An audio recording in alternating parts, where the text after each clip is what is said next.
ఇక్కడ చేరిన తెలుగుదేశం పార్టీ నాయకులకు, కార్యకర్తలకు, మైనార్టీ సోదరులకు, పుంగమ్మ చెరువు రైతు సోదరులకు అందరికీ కూడా హృదయపూర్వక ధన్యవాదాలు తెలియజేస్తా ఉన్నా.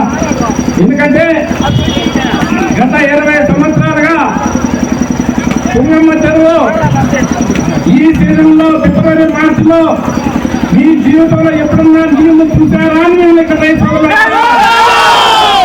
ఎందుకంటే ఆ రోజు మన ముఖ్యమంత్రి గారు పూజ్యులు పెద్దలు నారా చంద్రబాబు నాయుడు గారు పుంగనూరుకు వచ్చినప్పుడు మీకు పుంగనూరు చెరువులకు నీళ్లు నింపుతా, పుంగనూరు పట్టానికి దహనం తీరుస్తానని చెప్పిన మాట ఈ రోజు ఒక సంవత్సరంలో నెరవేర్చిన ఘనత చంద్రబాబు నాయుడికి తగ్గిందని చెప్పి తెలియజేస్తాడా.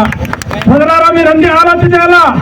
గత ప్రభుత్వాలప్పుడు పుంగమ్మ చెరువులో సమ్మర్ స్టోరేజ్ ఒకటి ప్లాంట్ కట్టారు. అప్పుడు మన నాయకులు సహా కోసం 30-40 కోట్లు సహా చేసి సమ్మర్ చెరువు సొంత చెరువుగా చేసుకుని ₹1 కూడా రైతులకు లాభం చేకూర్చుకుని చేసే ఘనత అప్పటి నాయకులకైనా తెలియజేస్తాడా. సోదరారా, ఈ ప్రభుత్వం వచ్చిన తర్వాత ప్రతి చెరువు కూడా